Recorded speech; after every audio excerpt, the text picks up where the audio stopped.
game still rapping at a high capacity. If Nas wants to smoke, come in the booth. I will rap circles around. Smoke. He enjoying that 150 million, 200 million he done made. Okay then, so then leave me alone while I'm on the field. You was effing with him. He wasn't bothering you.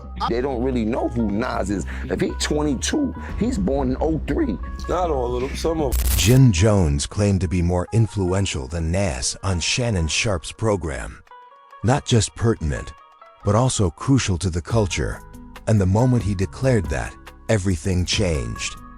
D-Jim is in the gym talking diss tracks and barking back, like he's getting ready for war and Rikers. But this isn't just about Nas, and it's definitely not just about ego.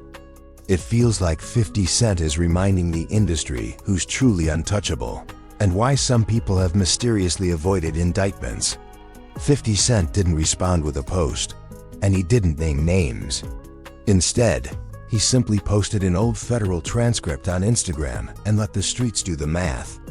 Jim Jones may have started to make a point, but he may have now set off something far more significant than music. The friction between them didn't begin yesterday, so it wasn't just a throwaway generational remark. Their history dates back to 2002, when Nas went on a furious tirade and disparaged Cameron, calling his album whack for no apparent reason. This was enough to send Dipset into full attack mode, and Jim Jones immediately jumped in. From there, things got messy, with Nas and Dipset taking it personally and threatening to slap the Kofi off. Nas, they maintained that same intensity in songs like We Fly High and It's More Than Music. But this is where it gets more complicated. Jim has always loved Nas, and just a year ago, he wasn't saying anything negative about him. Never got to, did I ever got to see Nas? I never got to sit down and have a conversation with Nas and things like that. I had called you about it and things like that. That was like still one of the people that I never got to have a conversation throughout my history of rap and things like that. I think I would love to have a conversation with Nas. I wouldn't know if he knows it, but Nas was one of my all-time favorite rappers coming up and things like that. I've heard you say that. Since the barbecue and things like that. Like he really put the whole dope boy rap, crack hustler, get fresh rap into perspective before any. When Jim appeared on the podcast of Fat Joe and Jada Kiss and Fat Joe, the admiration quickly turned to disdain. Saw a clip on Instagram where a young kid was comparing you to Nas and saying that you got that's my young boy big hits. He's wild. Yo, he looked to you. He learned how to wear the BB Simon belt from you. He got his swag. Like, how crazy is that? Because in my era, you know what I'm saying, Nas is like a god. In my era. You know what I'm saying? Nas is like a god in my era too. That alone could have been left on the timeline, but Jim wasn't done yet. He couldn't wait to elaborate on this topic. But remember, Nas' first record, The Barbecue, came out when I was in 11th grade. Yes. So Nas was my idol when I was young. Like you did, came to dressing, the wordplay, the music, everything. I was a superior Nas fan, period. I'd never take that away from him. But then as I got in the game, you gotta realize that your rivals would be idols, and not to take anything away from that, I developed my own style and my own lane that these kids start to gravitate towards the same way I gravitated towards Nas when I was younger and things like that. It's a whole different generation. Then, out of nowhere, he dropped one of the most reckless takes in recent hip-hop memory. I came into light and started going crazy that these kids love me. They don't really know who Nas is. If he's 22, he's born in 03. Not all of them, some of them though. You know what I mean? Like, Jim wasn't backing down. Rather, he didn't falter. Instead, he doubled down. Jim didn't simply claim to be more relevant. He positioned himself as more influential than Nas, the Nas Queensbridge, the man behind Illmatic, God's Son King's Disease, the dude who still sells out Madison Square Garden in his 50s. No diplomats, no nobody else. Me, Jim Jones, check my track record, then check everybody else's track record. Then go to the billboards and check all my entries, then check all them entries and and I'm not taking nothing away from nobody, but I hear the comparisons and then be trying to act funny when it comes. No, I've been spanking a lot of this about the industry. I've been putting on. Jim Jones appeared on a completely different platform, this time on Shannon Sharpe's Nightcap, prepared to double down. He slid onto Nightcap with Shannon and Chadu Cinco Johnson to explain the remarks, but instead of just stirring the pot, he turned it over and set it on fire before the dust had even settled from that podcast. Shannon didn't overlook him. He began the conversation by saying, You smoke, right? Yeah, Were you smoking when you said you better than Nas? I might have been a little bit. But what he said next made fans actually pause the episode. I'm way more influential than Nas, and I don't care what nobody say. I know I made a little boo-boo when you talk about the sales and all this type of. I don't feel like getting into that rhetoric about where I started and where he started. Well, you said that bullshit. But listen, Nas was nice when I was in high school. When I was in 10th grade, Nas came out. Nas was dope. We appreciate him. He had a little bit. but just when you think Jim has finished comparing resumes, he comes up with one more point. He began by bringing up an old argument between him and Nas from the early 2000s, in which he claimed to be a better Nas fan but to have outperformed him in impact. He began to sidestep the issue by mentioning Nas's fashion influence, calling him one of the greatest of all time. But he kept returning to the same point. Nas doesn't have the same influence on the streets as he does.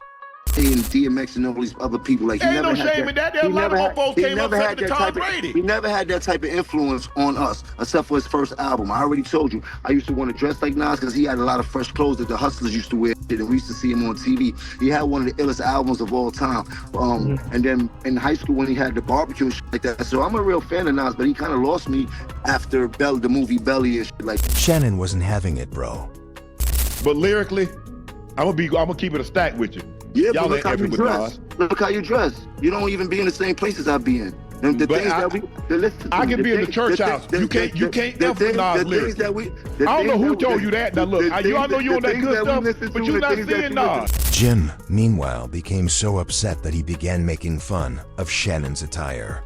40 and 50-year-olds in their panties because I said I'm better than It don't Nas. matter. Look at you. Look at you. Nobody, Ain't all in your, ain't all in nobody your from Dipset gonna Shannon, take you that over shirt- Nas. that Nobody shirt from the too- Diplomats that but shirt- you. That Hey, shirt I too got tight.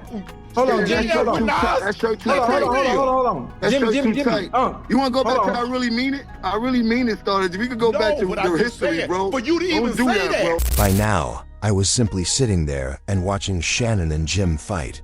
High level. Hey, You better check my record, you heard? jumping up and I'm down. still playing You at need a to high go back level. and get Jada. Jada I'm been rapping whooped at, y'all. I'm rapping at a high level. You better check my stats, bro. I will we run not circles denying around that. Nas rapping right. I will run circles around Nas rapping right No, now. Right Nas, now, Nas, I will put his run. I will microphone run. up. Let me take my mic off. Saturn. I will Give me a run mic. Saturn around Nas right now rapping. Unk exploded when Jim claimed that Shannon had only invited him for opinions. Been on. Hold on. You Hey, know the yo, podcast you know you been Nas- on better hey. than this one. Hold on. I'm not We on a topic. podcaster. No, This is what I do. You see Name you a in your podcast you been on feelings. You see bigger in than your this one. feelings. You see When in you your get feelings? big, you get This is invited to what I. Club Shay Shay. This is what I do. Nas get invited to Club Shay Shay. When Jim told Shannon Sharpe that he was superior to Nez, Shannon quickly turned it and moved from podcast host to opponent because she was prepared to pull him to the gym if he wanted smoke.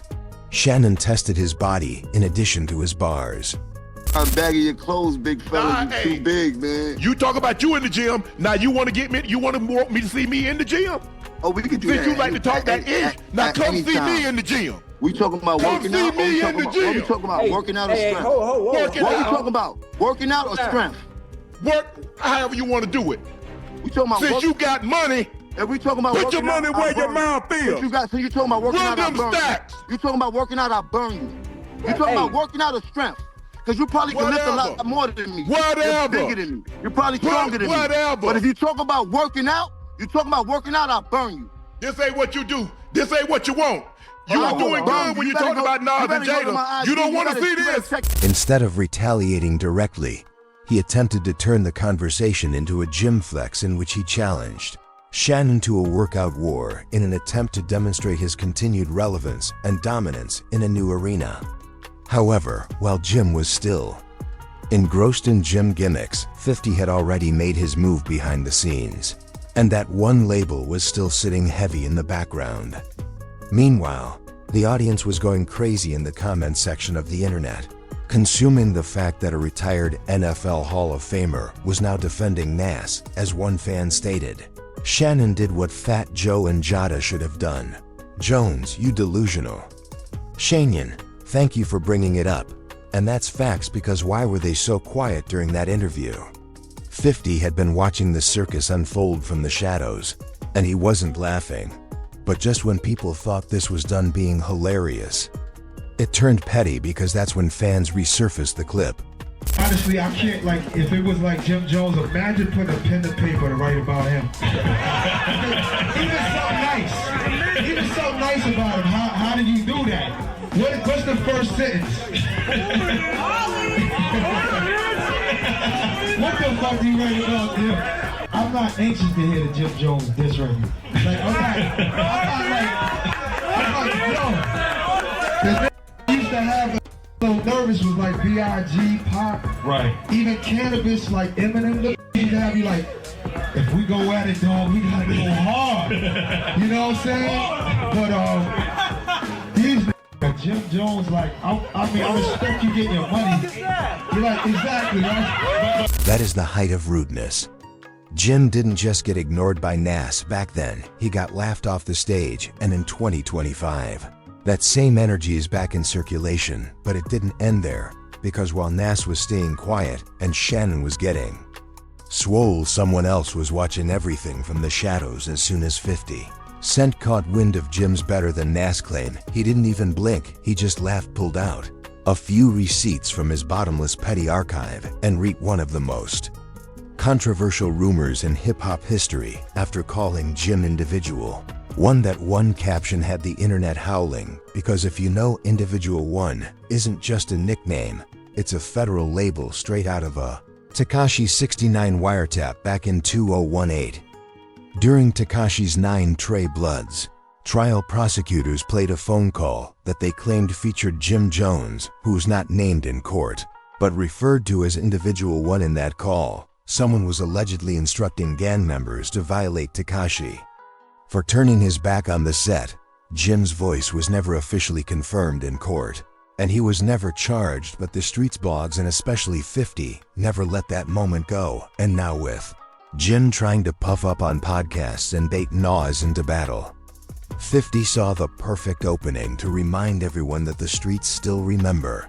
He dug back into his IG vault and reposted a meme he'd once quickly deleted, the one that said, "So that's why they ain't pull him in, say it ain't so, Jimmy." In 2019, the Shade Room published an update on Tekashi's court case. A verified courtroom reporter claimed that Tekashi had mentioned Jim Jones as a 9 Trey member, and 50 couldn't help but write about it. Then, there was the notorious video of 50 displaying fear. In Texas, please, whatever you do, don't tell them I'm in San Antonio. Don't tell them I'm staying at the Four Seasons. Don't tell them, please, don't tell them, because there's just so much pressure on me right now. I don't know what to do.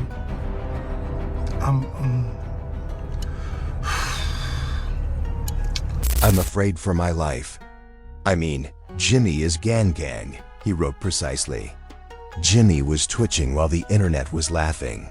But this is when things took a turn for the worse, because 50 had a stalemate with Jim for years, and this Nas moment offered him the ideal pretext to start dragging Jim around once more.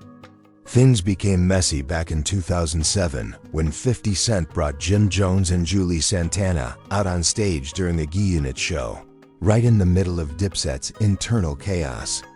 Cameron saw this as blatant disrespect, especially since the group was already disintegrating behind the scenes.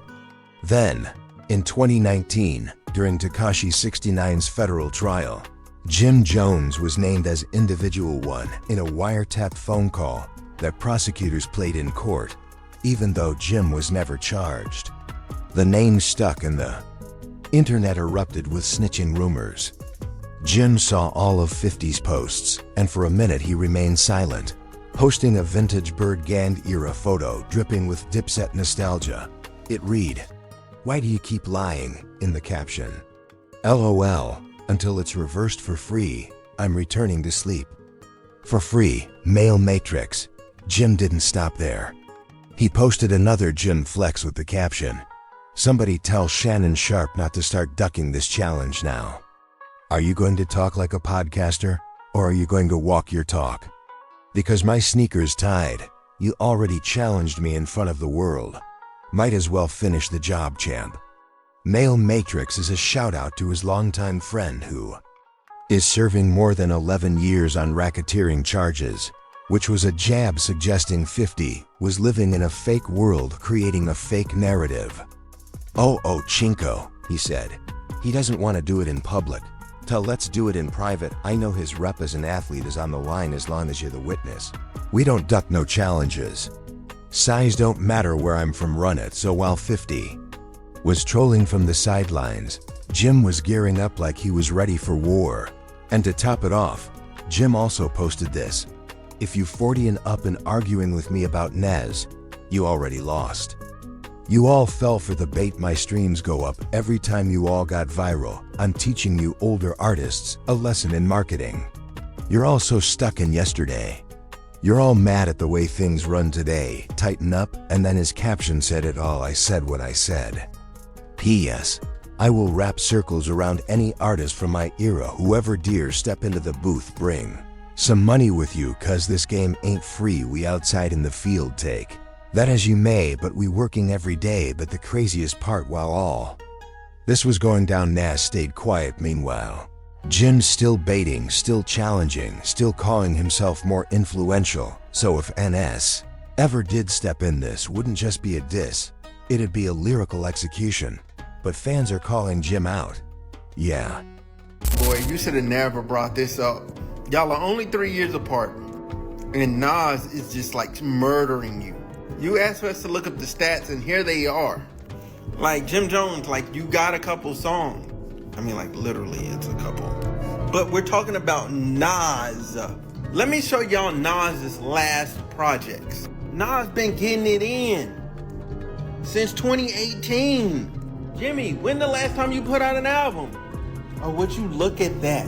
You have been dropping music. You've really been dropping music. But nobody's heard it. Nobody's listening. If that unreleased wiretap exists, Jim may have just talked himself into more than a disc, because while he's rapping and flexing, 50 has been too quiet. And when 50 becomes silent, that's when the bomb drops. The question now is, will Nas step in and put an end to the war of bars? Or will 50 let the streets handle Jim and simply leak the truth when it's too late to do so?